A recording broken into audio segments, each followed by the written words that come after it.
جادو ٹونے سے حفاظت کی دعا۔ اسلام میں جادو اور ٹونے کا وجود ہے۔ قرآن میں بھی اس کا ذکر آتا ہے، لیکن ہمارے رب نے ہمیں اس سے بچنے کے لیے قرآن اور دعائیں دی ہیں۔ آج کی ویڈیو میں ہم جانیں گے جادو کیا ہے، اس کے اثرات اور حفاظت کی دعائیں۔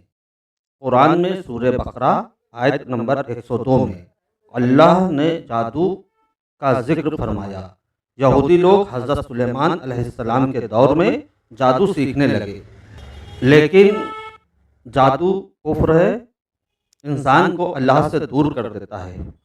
جادو انسان کی صحت، ذہن اور زندگی کو متاثر کرتا ہے۔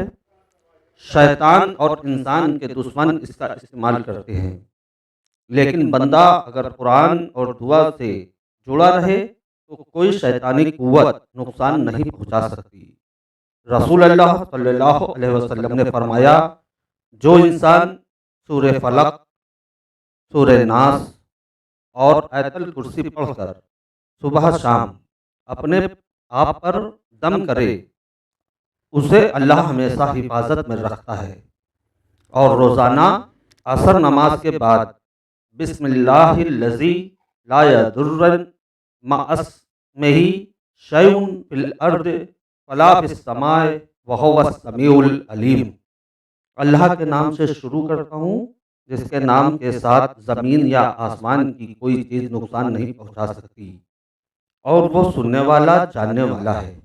یہ دعا 11 مرتبہ اول آخر 3 بار پڑھ کے اپنے اوپر دم کر لے۔ اللہ پر بھروسہ رکھو، دعا اور قرآن میں شفا ہے۔ دوستو، جادو سے بچنے کا اصلی ذریعہ اللہ سے تعلق مضبوط کرنا ہے۔ نماز پابندی سے پڑھیے، قرآن کی تلاوت کیجیے اور صبح شام مسنون دعائیں ضرور پڑھیے۔